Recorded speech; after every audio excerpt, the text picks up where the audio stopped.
Do we even know the difference between actually living and just surviving anymore? Do you remember the last time you weren't in survival mode? The last time you felt like you were actually thriving instead of just treading water? Because for a lot of us, especially my ADHD, and spoonies, living feels like a digital Pinterest board. It's an aesthetic someone else gets to curate, but it's not real life. And I don't think we even notice it anymore. It just is. We tell ourselves, well, everyone's struggling, or this is just adulthood, or the whole world is going to hell in a handbasket, and I don't want to be a burden. So let me shove my feelings down into that steel box in my chest and never, ever, ever tell anyone that I'm drowning. We all know this isn't living. This is, well, I don't know what this is. It's a very committed performance art piece where the theme is chaos and the medium is unpaid bills and abandoned planners. Am I thriving? No. Am I at least surviving? Sometimes that feels debatable. I self-medicate with food and nicotine and work because if I'm busy, I must be alive, right? Then I tell myself, this is fine. I can keep existing on caffeine and vibes and the faint hope that today won't be the day I completely collapse. But that's how I've been surviving for the last 2 years.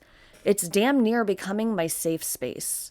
And if you're watching this, I know that you feel it too. There's this exhaustion that never seems to go away. There's the weight of our to-do lists mocking us from every corner of the house, followed by the guilt that we can't ever seem to keep up, which is in turn followed by the shame spiral that always comes after. And it's not your fault. You're in survival mode because your brain and your body are doing the best thing they know to do to keep you afloat. And I think it's time we talk about it. Here is what survival mode does to us. It shrinks our lives. It takes all the big dreams, all the shiny goals, all of the soft little joys we once thought that we would have, and it compresses everything down into one little question. What can I get through today without completely falling apart? That's it. That's the bar. It's not, am I growing as a person? It's not, am I building the life that I want? It's, can I make it through today without crying in the produce department at the grocery store? And let's be honest, there are days we don't even clear that bar. Survival mode is when dinner is cereal because the effort to chewing ratio is the only thing that's acceptable. It's when your phone buzzes with an appointment and you say, not today, Satan. It's when the highlight of your entire week is that you remembered where you left your favorite pen. Like, sorry, Oprah, I don't have a gratitude journal. The best I can do is grunt and point when my husband asks me where the remote is. And I think that a lot of us have gotten so used to feeling like this that we've forgotten what thriving actually feels like. We confuse moments of okayness with actual joy. We confuse not being in crisis with happiness. We confuse managing the bare minimum with living a full life. And that breaks my heart because we deserve more than this. We deserve mornings where our first thought isn't, how bad is it going to be today? You're not losing it. I did have to take my glasses off.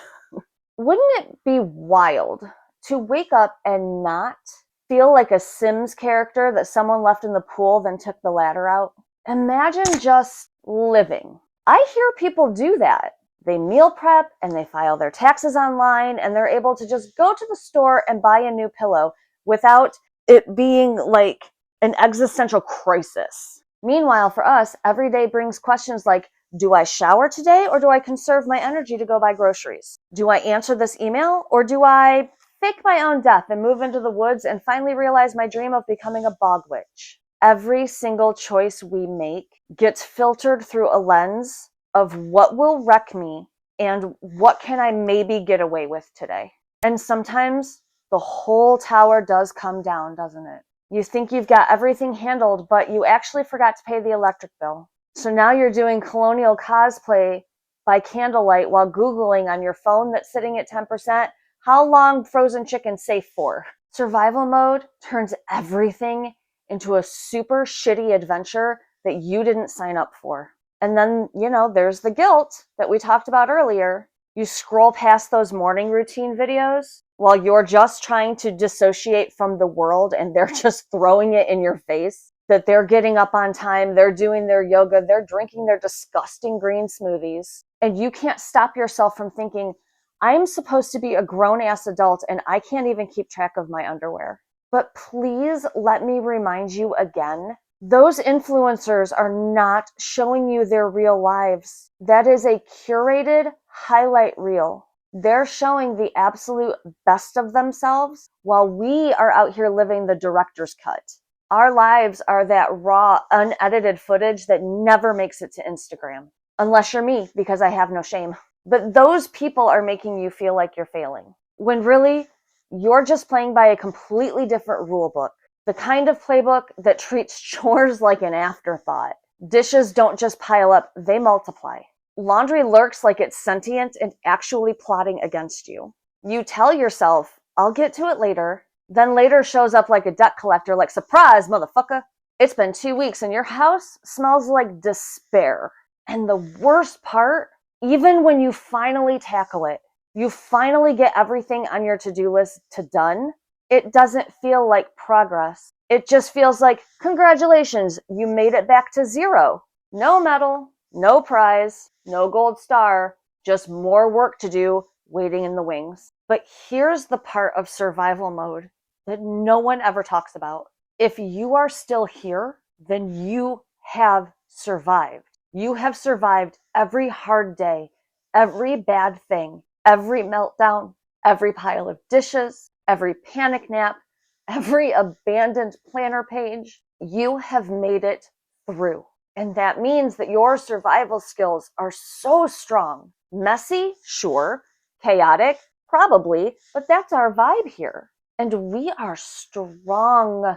If we can survive through all of this, imagine what would happen if we gave ourselves even the tiniest scrap of support.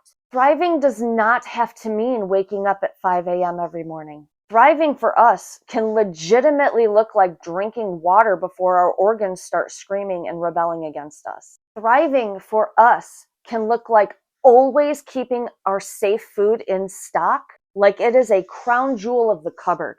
Thriving could be as simple as lighting a candle while we eat microwave macaroni and cheese, because vibes matter too. It all counts. Those are all tiny little sparks in the dark. And listen, I am no lifestyle guru. Thriving for me is like eating something green without making a face.